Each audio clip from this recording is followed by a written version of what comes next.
ഈ അപ്പച്ചൻ എറണാകുളത്ത് ആയിരുന്ന സമയത്ത് എറണാകുളം സെൻട്രൽ ആരാധന കൂടിക്കൊണ്ടിരുന്ന എന്നെ ഈ മുൻപ് കേട്ടതുപോലെ ഈ അപ്പച്ചന്റെ സ്നേഹവും ആ സൗമ്യതയും എന്നെ വല്ലാതെ ആകർഷിച്ചിട്ടുണ്ട്.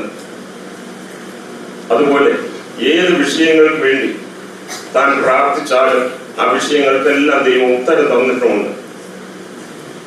എത്ര കഷ്ടത്തിലായാലും ഇവിടെ വെച്ച് വളരെ അസുഖം കൂടുതലാണെന്ന് അറിഞ്ഞപ്പോൾ തന്നെ കാണാനായിട്ട് ഞങ്ങൾ ഇവിടെ വന്ന് കണ്ടപ്പോൾ ബാത്റൂമിൽ നിന്ന് വന്നിട്ട് പറയുകയാണ്, മരണ വെപ്രാളം പോലെ വെപ്രാളം എടുക്കുന്നു.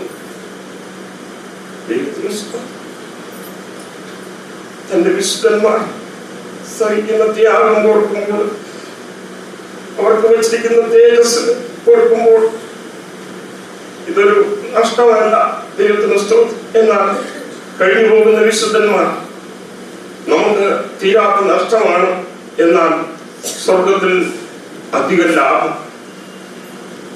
എത്രയോ സന്ദർഭങ്ങളിൽ തന്നെ ഈ അസുഖമായിട്ട് കിടന്നപ്പോൾ തനിക്ക് നേരെ ഇരിക്കുവാൻ പോലും കഴിയാത്ത അവസ്ഥയിൽ ഇരുന്നിട്ട് വന്ന ഉടനെ ചോദിക്കുന്നത്, കുടുംബത്തെ, സഹോദരങ്ങളെ ഓരോരുത്തരെയും വ്യക്തമായിട്ട് പേരെടുത്ത് ചോദിച്ചിട്ട് സുഖമായിരിക്കുന്നു.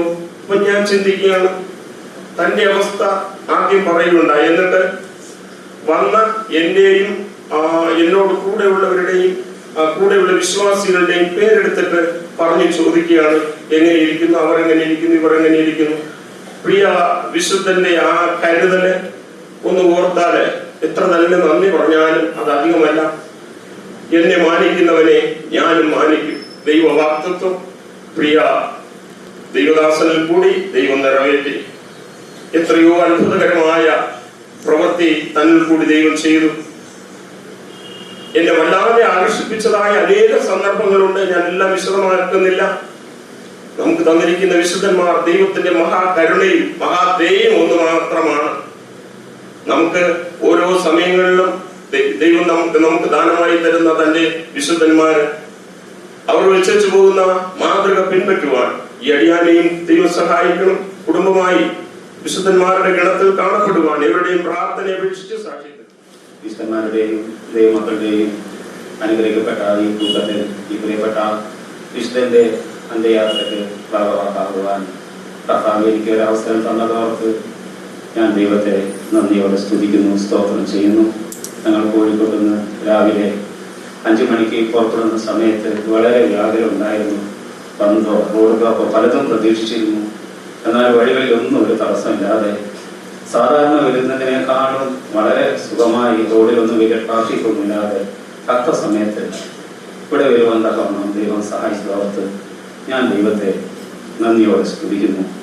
വിശുദ്ധരുടെ സംസർഗം, വാടാത്ത കിരീടം, അതായത് വിശുദ്ധന്മാരുടെ അടുപ്പം, അവരുടെ ജീവിതത്തിൽ മറ്റുള്ള ആരിലും കാണാത്തതായ ജീവിതത്തിന്റെ പരിപൂർണത, ശ്രേഷ്ഠത, പലവിധമായ പ്രശ്നങ്ങൾ ദൈവം അവർക്ക് കൊടുത്ത കൃപക്കനുസരിച്ച് അവരത് തരണം ചെയ്യുന്ന എല്ലാം ജീവിതത്തിൽ കാണുന്നതിനും അതൊരു പാഠമാക്കുന്നതിനും ദൈവം എനിക്കും ഭാഗ്യം ചെയ്തതോർത്ത് ഞാൻ ദൈവത്തെ നന്ദിയോടെ സ്തുതിക്കുന്നു. എൻ്റെ ജീവിതത്തിൽ ഞാൻ എവിടെയോ പോയി നശിക്കേണ്ടവനായിരുന്നു. എന്നാൽ ഈ വിശുദ്ധന്മാരുടെ സ്നേഹവും അവരുടെ ജീവിതത്തിലുള്ളതായ ആ നല്ല മൂല്യങ്ങൾ ഒന്ന് മാത്രമാണ് എന്നെയും ദൈവസന്നിധിയിൽ ഇതുവരെ നിലനിർത്തിയത്.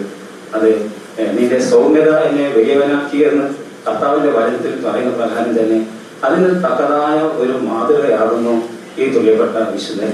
എപ്പോഴും നോക്കിയാലും സൗമ്യതയും താഴ്മയും, ജീവിതത്തിൽ എപ്പോൾ നോക്കിയാലും പുഞ്ചിരിയോട് കൂടി ആരെയും സ്വീകരിക്കുന്നതായ ഒരു കാഴ്ച ദൈവം അദ്ദേഹത്തിന് എത്രയധികം കൃപ നൽകിയിരിക്കുന്നു എന്നോർത്ത് ഞാൻ ദൈവത്തെ നന്ദി. തിരുവനന്തപുരത്ത് വന്ന സമയത്ത് അപ്പൻ്റെ ഡ്രൈവറായും എനിക്കൊരപ്പനായും അപ്പനൊരു മകനെ പോലെയും ശുശ്രൂഷിക്കുവാൻ എൻ്റെ ജീവിത യാത്രയിൽ, അപ്പൻ്റെ ജീവിതയാത്രയ്ക്കിടയിൽ അപ്പനെയും ശുശ്രൂഷിക്കുവാൻ എനിക്ക് സന്ദർഭങ്ങൾ വളരെയധികം ഉണ്ടായതിന് ദൈവം എന്നെ അങ്ങനെ ഒരുക്കി വെച്ച ഞാൻ ദൈവത്തെ മാറ്റപ്പെട്ടിട്ട് സ്വർഗം സന്തോഷിക്കുന്ന ഈ സമയം വളരെ വിലപ്പെട്ടതായ ഒരു വിശുദ്ധന്റെ സ്വർഗത്തോട് ദൈവത്തോട് ചേരുന്ന ഒരു സമയമാണല്ലോ. എനിക്കൊരു അപ്പനായി എന്ന് പറയാൻ കാരണം ഇദ്ദേഹം മരിക്കുന്ന 11-20-30 തോന്നുന്നു. ആ സമയം രാത്രി എനിക്ക് ഇന്ന് ഉറങ്ങാൻ കഴിഞ്ഞിട്ടില്ല.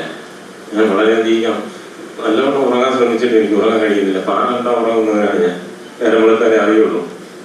ആ സ്വഭാവം എനിക്ക് എൻ്റെ സ്വന്തം പിതാവ് മരിച്ച സമയത്തും ഇതുപോലത്തെ അനുഭവം എനിക്കുണ്ടായി. ഗൾഫിൽ ഞാൻ ജോലി ചെയ്തുകൊണ്ടിരുന്ന സമയത്ത് എൻ്റെ പിതാവുകളുടെ നാട്ടിൽ മരിക്കുന്നു. ആ സമയത്തും ഇതേപോലെ ആയിരുന്നു. അപ്പോൾ എനിക്ക് മനസ്സിലായത് ആത്മീയമായ ജീവിതയാത്രയിൽ എൻ്റെ ഒരു അപ്പനായി ദൈവം തന്ന ഒരു മനുഷ്യനാണ്. അനേക അപ്പന്മാർ എനിക്കുണ്ട്. ആ കൂട്ടത്തിൽ ഒരുവരാണ് അദ്ദേഹം. അദ്ദേഹത്തിന്റെ ജീവിതത്തിൽ ഡ്രൈവറായി ജോലി ചെയ്യുന്ന സമയത്ത് ഈ വ്യക്തിയെക്കുറിച്ച് കൂടുതൽ വ്യക്തമായി മനസ്സിലാക്കാൻ കാരണം അദ്ദേഹം ഒരിക്കലോട് രാത്രികാലങ്ങളിൽ അങ്ങനെ സംസാരിക്കുന്ന സമയത്ത് അദ്ദേഹം എനിക്ക് പറഞ്ഞു, ദൈവത്തോടുള്ള പ്രാഗൽഭ്യം നമുക്ക് നഷ്ടപ്പെടുന്ന പല പല കാരണങ്ങളിൽ പലതും പറഞ്ഞ കൂട്ടത്തിൽ ഒന്ന് അദ്ദേഹം പറഞ്ഞു, സ്വന്തം ശരീരത്തെ പാലിക്കുന്നവരാണ് ദൈവത്തിന്റെ ശിഷ്യനായിരിക്കാൻ കഴിയുന്നത്. അത് ഈ വിശുദ്ധനിൽ എനിക്ക് കാണുവാൻ കഴിഞ്ഞു. അദ്ദേഹം ശാസിച്ച് സംസാരിക്കുമ്പോൾ പോലും മുഖഭാവം, ആ സ്നേഹത്തിന്റെ ഭാവം മാറാറില്ല പലപ്പോഴും. അതെന്റെ ജീവിതത്തിലെ അനുഭവമാണ്. എൻ്റെ ഹൃദയത്തിൽ ഒരപ്പനായി എന്ന് ഓർമ്മിക്കുവാൻ ദൈവം തന്ന ഈ മനുഷ്യനെ ദൈവം അനുഗ്രഹിച്ചതിനായി സ്തോത്രം. ഈ ലോകത്തിന്റെ കഷ്ടപ്പാടുകൾ തീർന്ന് അദ്ദേഹം കർത്താവിനോട്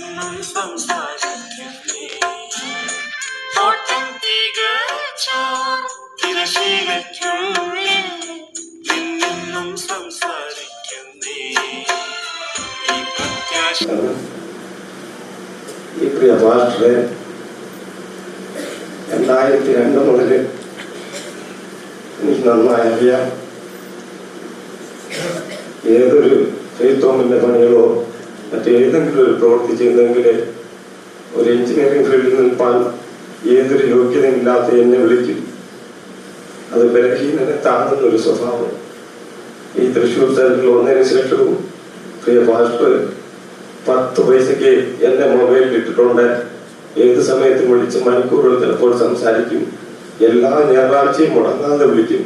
ഇന്നത്തെ വചനം എന്തായിരുന്നു, ഇന്ന് പാസ്റ്റർക്ക് ഏത് വിഷയമായിരുന്നു, കാരണം ഞാൻ ആത്മീയമായി വളരുന്നുണ്ടോ എന്നറിയുവാനുള്ളൊരു ആകാംക്ഷ ഈ വിശുദ്ധനിൽ ഉണ്ടായിരുന്നു.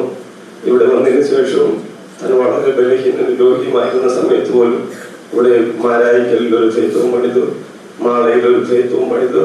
തുടർന്ന് ഇവിടെ ഒരു കിച്ചന്റെ വർക്ക് ചെയ്യുന്നതിന് വേണ്ടി എല്ലാ ബേസ്മെന്റും ഫൗണ്ടേഷനെല്ലാം ഇട്ടു. അതിന്റെ ഒരുക്കങ്ങളൊക്കെ ചെയ്തു. കഴിഞ്ഞ ഞായറാഴ്ച എന്നെ വിളിക്കണമെന്ന് ഉപദേശിമാരോട് പറഞ്ഞു. 4 പ്രാവശ്യം എന്നെ വിളിച്ചിട്ട് കിട്ടിയില്ല.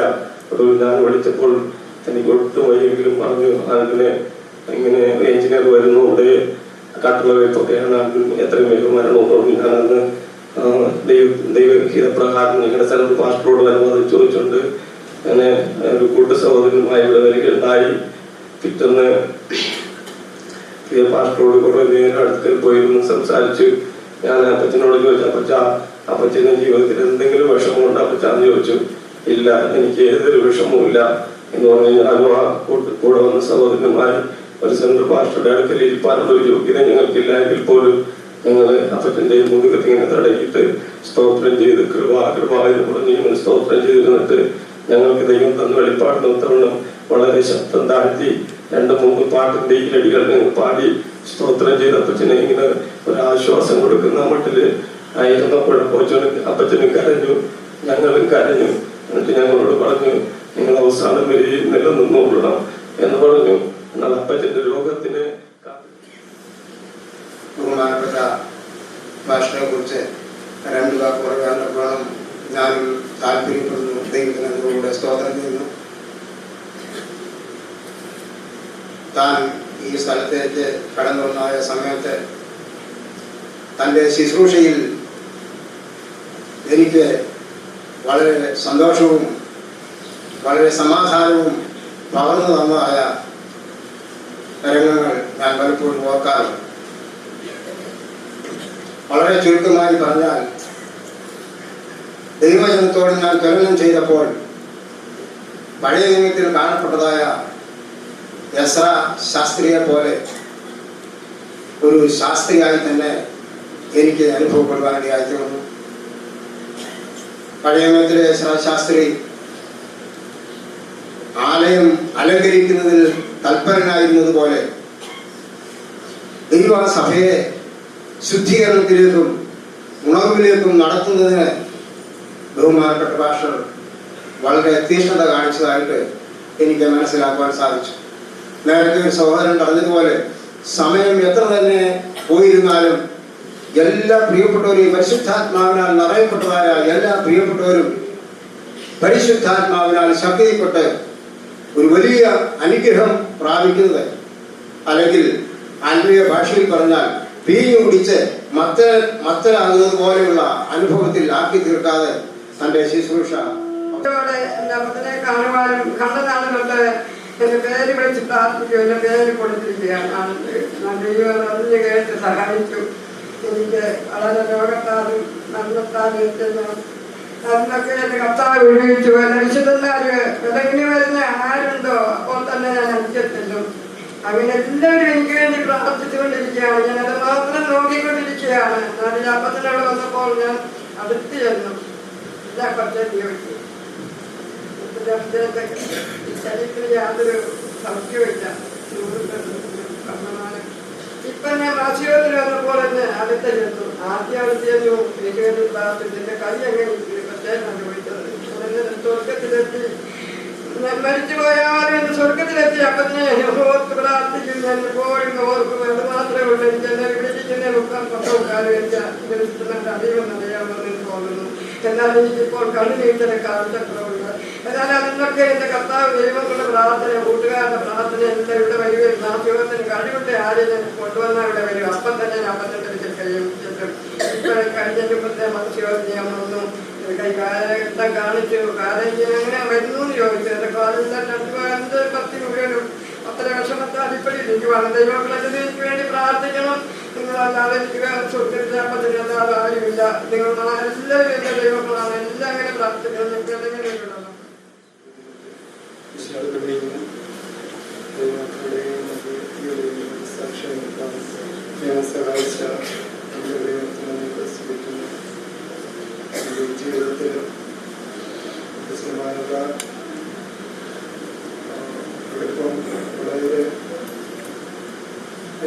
ജീവിതത്തിൽ വളരെ ജീവിതത്തിൽ വളരെ തന്നെയായിരുന്നു. ആദ്യമായി കാണുന്നത് തന്നെ നെല്ലാട് സഭയിൽ വെച്ചായിരുന്നു. ഞാൻ 1995 പുതിയ വിശ്വാസിയായി ഇരുന്ന സന്ദർഭത്തിൽ ഏതൊരു യോഗ്യതയില്ലാത്ത ദൈവനെയും ദൈവീയ കുടുംബത്തിലംഗമാക്കി ടെൻഷൻ ചേർത്ത ദൈവത്തെ മുന്നോട്ട് സ്തുതിക്കുന്നു. അപ്പൊ കാലിലൊരു കാലുവയ്യാതെ കാലൊരു മറ്റ് വിശ്രമത്തിലായിരുന്ന ആ സന്ദർഭത്തിൽ അവിടെ അന്ന് ശുശ്രൂഷ ചെയ്തിട്ടുണ്ടായ നിവാസൻ കടന്നു പോയിനെ കൂടെ കൂട്ടിക്കൊണ്ട് പോയി അവിടെ ചെന്ന് അപ്പച്ചനെ കാണുവാനും അപ്പച്ചന്റെ ആ സ്നേഹം അന്ന് മുതൽ വരെയും എൻ്റെ ജീവിതത്തിൽ അനുഭവിക്കാനും ഇടയായ അക്കാര്യത്തെ ഓർത്ത് നന്ദിയോടെ സ്തുതിക്കുന്നു. അത് കഴിഞ്ഞ് 2000 വരെയും ഞാൻ എറണാകുളം ദേശത്തുണ്ടായിരുന്നു. അത് കഴിഞ്ഞ് തിരുവനന്തപുരത്തേക്ക് കടന്നുപോയി. എൻ്റെ സ്വന്തം ദേശം തിരുവനന്തപുരത്താണ്. അവിടെ പുന്നമൂട് എന്ന് പറയുന്ന സ്ഥലത്ത് വിശ്വാസമാനത്തിൽ ഇപ്പോൾ വിശ്വാസിയായിരിക്കുന്നു. അപ്പച്ചന് ഇവിടെ നിന്ന് നടത്തുന്ന മുസ്ലിംനായി തിരുവനന്തപുരത്തിന് കടന്നു വന്നു. എന്നെ കണ്ട് അവിടെ വെച്ച് കണ്ടപ്പോൾ തന്നെ ഞാൻ എൻ്റെ പറഞ്ഞു ചിരിച്ചുകൊണ്ട് ഞാൻ അപ്പച്ചൻ്റെ അടുക്കലേക്ക് ചെല്ലുന്നതിന് മുമ്പ് തന്നെ അപ്പച്ചൻ എൻ്റെ അടുക്കലേക്ക് ഇങ്ങനെ കടന്നു വരുന്നത് അനുഭവം ഇത്ര വലിയൊരു ഭാഗ്യം തന്നെയാണ്. പൊതുവെ അധികം അപ്പച്ചന്മാരുടെ അടുക്ക ഞാൻ അങ്ങനെ കടന്നു പോയതോ എനിക്കൊരു ഈ അപ്പച്ചനാണെന്നുണ്ടെങ്കിൽ എനിക്ക് കടന്ന് ചെല്ലുമ്പോൾ തന്നെ വലിയ സന്തോഷമാണ്. ഒരു ഭയമില്ലാതെ അപ്പച്ചൻ്റെ അടുക്ക ഏത് സമയത്തും കടന്ന് ചെല്ലാം. അപ്പച്ചൻ്റെ അടുക്ക കടന്ന് ചെന്ന ഉടൻ തന്നെ അപ്പച്ചൻ്റെ വയ്യാത്ത കരം കൊണ്ട് ഇങ്ങനെ മുതുകിൽ ഇങ്ങനെ തട്ടി അപ്പച്ചനെ അടുത്തോട്ട് ഇങ്ങനെ ചേർക്കുന്നതായ അത് രക്ഷിക്കുന്നതിന് വലിയ ഇത്ര തന്നെ സ്തോത്രം ചെയ്യുന്നു. ഞാൻ തിരുവനന്തപുരം സ്വദേശിയാണെങ്കിൽ നെടുമങ്ങാട് സഭയിലാണ് സഹായവും കൂടുന്നത്. ഞങ്ങൾ ഞങ്ങളുടെ വീട്ടിലെ 2 പ്രശ്നങ്ങൾക്ക് അപ്പച്ചന്റെ സമാധാന വാക്കിൽ നിന്നും ഞങ്ങൾക്ക് ആശ്വാസം പ്രാപിക്കുന്നതിനും അദ്ദേഹം ഇവിടെ ഇരിക്കുന്ന പല വിശുദ്ധന്മാരും എല്ലാ ദൈവമക്കളും ഞങ്ങൾക്ക് വേണ്ടി പ്രാർത്ഥിച്ചുവെങ്കിലും അപ്പച്ചൻ ഓരോ വാക്കുകളും ഞങ്ങളെ പറഞ്ഞ് ആശ്വസിപ്പിച്ച് 2004 ഞങ്ങളുടെ ഒരു വീട്ടിൽ വലിയൊരു പ്രശ്നം ഉണ്ടായി. തീരാത്ത ഒരു വേദനയായിരുന്നു. ഞങ്ങൾ 10 മക്കളിൽ 7 പേരും ഞങ്ങൾ വിശ്വാസത്തിലായതിനാൽ ഞങ്ങൾ വിശ്വാസത്തിൽ നിലനിൽക്കുമോ എന്നൊരു സംശയം കൂടി എനിക്കുണ്ടായി. നാളെ അപ്പച്ചന്റെ വാക്കുകൾ മുഖാന്തരവും വിശുദ്ധന്മാരുടെ പ്രാർത്ഥനയുടെ ഫലമായി ഞങ്ങളെ ആ സമയം ദൈവം നിലനിർത്തി. അതുപോലെ 2007 ഞങ്ങളുടെ വീട്ടിൽ പെട്ടെന്ന് എന്റെ ഏറ്റവും സഹോദരൻ ഒരു വണ്ടി ആക്സിഡന്റ് ഉണ്ടാവുകയും ബഹുമാനപ്പെട്ട അപ്പച്ചൻ ഇവിടെ നിന്ന് കടന്നു വരികയും തിരുവനന്തപുരത്തിരുന്ന് ആ സ്നേഹത്തിന്റെ പേരിൽ ഇവിടെ നിന്ന് 2 പ്രാവശ്യം കടന്നു വന്നു ഞങ്ങളെ ആശ്വസിപ്പിക്കുകയും അതുപോലെ തന്നെ പല വിഷയങ്ങൾ അപ്പച്ചനോട് പറഞ്ഞ് പ്രാർത്ഥിച്ചു. ദൈവം അതിനെല്ലാം വിടുതൽ തന്നു. ഒരു ദിവസം ഒരു പ്രാവശ്യം 2 പ്രാവശ്യം ഞങ്ങളുടെ വീട്ടിൽ ഒരു പ്രാവശ്യം ഞാൻ ഒരു സുവിശേഷ പ്രസംഗം നടത്തി തീരുന്നതിന്റെ ലാസ്റ്റ് ദിവസം ഞാൻ പെട്ടെന്ന് എന്റെ വലത് കാല് മടുക്കുകയും എനിക്ക് എണീക്കാനോ ഇരിക്കുന്നതിനോ ഒന്നും കഴിവില്ലാത്ത അവസ്ഥയിലായി. അപ്പോൾ തന്നെ അപ്പച്ചൻ വന്ന് പ്രാർത്ഥിച്ച് പിശാചിനെ കെട്ടി. എന്നു വെച്ചാൽ ആ ദേശത്ത് അമ്പലങ്ങൾ ഇഷ്ടം പോലെ ഉള്ളതിനാൽ ദൈവത്തിന്റെ കൃപയാൽ ദൈവം ഞങ്ങളെ കൃപയിൽ സൂക്ഷിക്കുന്നു പറയുവാൻ സാധിച്ചു. അങ്ങനെ അപ്പച്ചൻ പ്രാർത്ഥിച്ചു. എനിക്ക് അത്ഭുത സൗഖ്യം ദൈവം തന്നു. അതുപോലെ തന്നെ ജനുവരി മാസം തിരുവനന്തപുരം കൺവെൻഷൻ വരുമ്പോൾ ഞാൻ പല കാര്യങ്ങൾ അപ്പച്ചനോട് പറഞ്ഞപ്പോൾ അപ്പച്ചൻ പറഞ്ഞു, എനിക്ക് കണ്ണ് കാഴ്ചയില്ല, ഇനി പണ്ടത്തതുപോലെ വരുവാനോ പോകുന്നതിനോ എനിക്ക് സാധിക്കുകയില്ല എന്ന് പറഞ്ഞു. അതുപോലെ തന്നെ ഞങ്ങള് ബഹുമാനപ്പെട്ട MD അപ്പച്ചൻ നാവൂരിലിരിക്കുന്നു. അപ്പച്ചന്റെ അവിടെ കൺവെൻഷൻ നടക്കുമ്പോഴും അവിടെ വന്നപ്പോൾ ഞാൻ പറഞ്ഞു, അപ്പച്ച കണ്ണിന് കാഴ്ചയില്ല എന്ന് പറഞ്ഞിട്ട് അപ്പച്ചനോട് ഒപ്പമുള്ള ആൾക്കാരോട് പോകുന്നല്ലോ എന്ന് പറഞ്ഞപ്പോൾ പറഞ്ഞു, അപ്പച്ചനോടുള്ള ബഹുമാനവും സ്നേഹവും നിമിത്തം വന്നതാണ്. ദൈവേഷ്ടമായാൽ നെടുമങ്ങാട് കൺവെൻഷന് വരാമെന്ന് പറഞ്ഞു. എന്നാൽ അപ്പച്ചന് വരാൻ സാധിച്ചില്ല. മദ്രാസ് കൺവെൻഷൻ കഴിഞ്ഞു വന്നപ്പോൾ അപ്പച്ചന് സുഖമില്ലാതെ എന്ന് പറയുകയും ചെയ്തു. എന്നാൽ ദൈവത്തിന്റെ കൃപയാൽ എനിക്ക് ജീവനോടെ കാണുമെന്ന് വളരെയധികം പ്രാർത്ഥിക്കുകയും അതിന് ഫലമായി ഏപ്രിൽ മാസം അവസാനം ഞങ്ങൾക്ക് സന്തോഷത്തോടെ വന്ന് കാണുവാൻ സഹായിച്ചു. അന്നപ്പോൾ എനിക്കറിയാൻ വേദനയുണ്ടായി. വിശുദ്ധന്മാരുടെ അവസ്ഥ ഇതാണെങ്കിൽ എന്റെ അവസ്ഥ എന്തായി തീരും ദൈവമേ എന്ന് ഞാൻ ഓർക്കുകയും എന്റെ ജീവിതത്തെ ക്രമീകരിക്കുന്നതിന്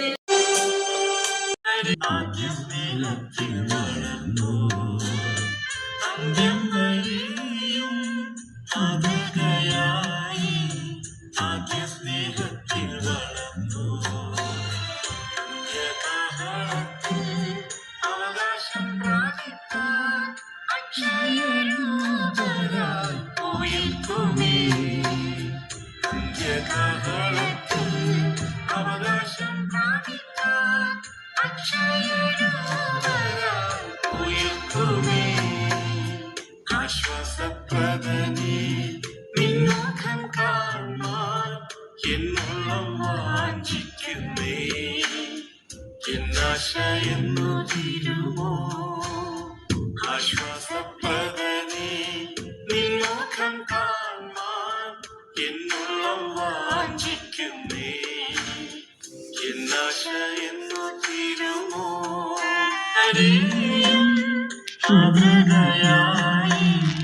ആദ്യ സ്നേഹത്തിൽ